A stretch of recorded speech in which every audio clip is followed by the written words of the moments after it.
అధ్యక్ష ఈ విధంగా లెక్కలను పరిశీలించినప్పుడు ఈ దేశంలో మరి రాష్ట్రంలో అగ్రవర్ణాల వాళ్ళు మరో 500 ఏళ్లకు సంబంధించిన అడ్వాన్స్ రిజర్వేషన్ వాడుకోరు సార్. వాళ్ళు 500 ఏళ్లకు సంబంధించిన అడ్వాన్స్ రిజర్వేషన్ వాడుకోరు సార్.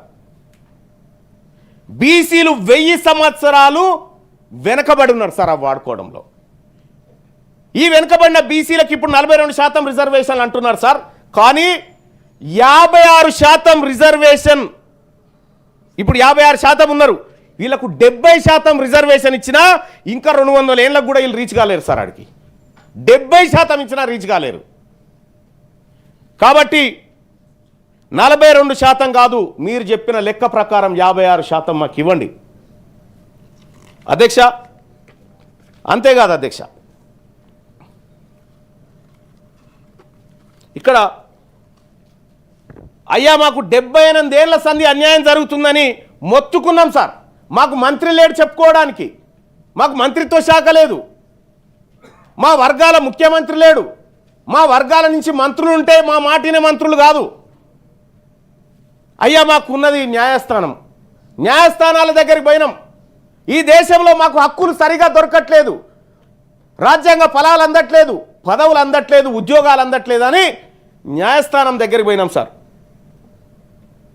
ఆ న్యాయస్థానాల దగ్గరికి పోతే సార్ మా గోడు చెప్పుకుందామని పోతే ఈ భారతదేశంలో ఉన్నటువంటి జడ్జిలు 75.69% మంది అగ్రవర్ణాలే సార్. 75.69% మంది అగ్రవర్ణాల జడ్జిలు ఉన్నారు సార్. వాళ్ళ దగ్గరికి మేము న్యాయం కోసం పోతే జరిగింది ఏంటంటే సార్, 1990లో పోతే అయ్యా మాకు అన్యాయం జరిగిందని పోతే, అచ్చా మీకు అన్యాయం జరిగిందా, మీకు 27% రిజర్వేషన్ అంటారుగా, చలో ఇది ఆపురా రిజర్వేషన్ అని 2 ఏళ్ళు ఆపింది అధ్యక్ష. కోర్టు 2 సంవత్సరాలు మా బీసీ రిజర్వేషన్లు ఆపింది అధ్యక్ష, న్యాయం కావాలని పోతే. అదే అగ్రవర్ణాల ఈడబ్ల్యూఎస్ రిజర్వేషన్ మాత్రం అడ్డుకున్నోడే లేడు అధ్యక్ష. అధ్యక్ష ఇక న్యాయస్థానాల దగ్గర మా పరిస్థితి ఏం లేదు, పోనీ ఇక్కడ రాజకీయ పరంగా మా పరిస్థితి ఏం లేదు, ఆర్థికంగా ఏం లేదు. ఇక మాకు మిగిలింది 4th ఎస్టేట్ సార్, మీడియా అంటారు దాన్ని. ఈ మీడియా దగ్గరికి పోతే ఈ అన్యాయాలన్నీ మీడియా ముందు గోసెల్ల పోసుకుందామంటే అధ్యక్ష, ఈ దేశంలో ఉన్న 90% మీడియా సంస్థలు అప్పర్ క్యాస్ట్ అధ్యక్ష. 90% మీడియా సంస్థలు అప్పర్ క్యాస్ట్వే.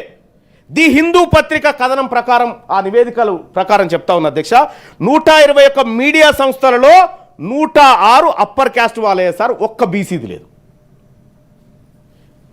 వాళ్ళ ముందుకున్న సింగిల్ కాలం వార్త కూడా ఈ బీసీల బాధ రాయరు, రానియరు కూడా అధ్యక్ష. ఇలా ఎన్ని లెక్కలు అధ్యక్ష, ఒక్కటి కాదు అధ్యక్ష.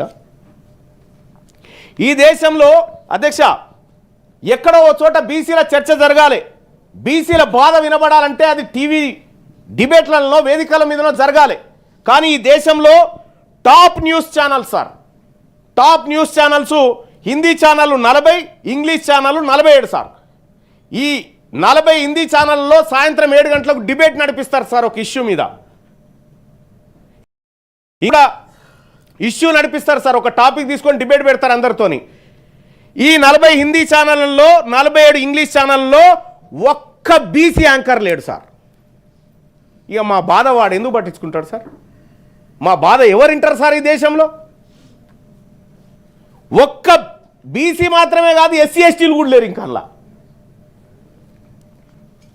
అధ్యక్ష తెలుగు వార్తా ఛానళ్ళ కన్నా చెప్పుకుందాం అనుకున్నాం అధ్యక్ష. ఇక్కడ చూస్తే అధ్యక్ష 15 దాకా ఛానళ్ళు ఉంటే ఒక్కటి కూడా బీసీ వాళ్ళ ఛానల్ లేదు సార్. ఈ వర్గాల నుంచి ఛానలే గతి లేదు, ఓ పేపర్ గతి లేదు. వీళ్ళు ఎంతసేపు బీసీలు హక్కులు అడిగేటువంటి వాళ్ళను ద్రోహులుగా చిత్రీకరించి జనంలోకి వదిలిపెట్టేటువంటి కార్యక్రమాలు చేస్తారు సార్. ఇంకోటి ఏంటంటే అధ్యక్ష, ఇక మాకు ఈ మీడియా పని చేయదని సోషల్ మీడియాకు వచ్చినాం సార్. సోషల్ మీడియాకు వచ్చి మా